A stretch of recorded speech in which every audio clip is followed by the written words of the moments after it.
To enable the live caption feature from the volume control on Samsung Galaxy S24 Ultra, first you have to enable live caption in volume control option in the live caption setting menu.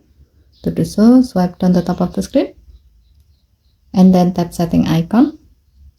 Scroll down the screen to find accessibility. Tap accessibility and then tap hearing enhancement. Tap live caption. Scroll down the screen.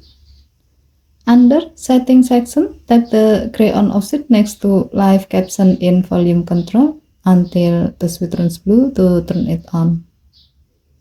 To see how it works, press the volume up or down key and then tap the three horizontal dot icon to open the volume control.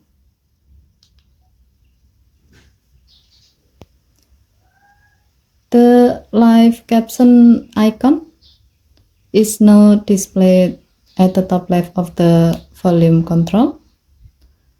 You can tap the live caption icon to easily enable or disable live caption feature.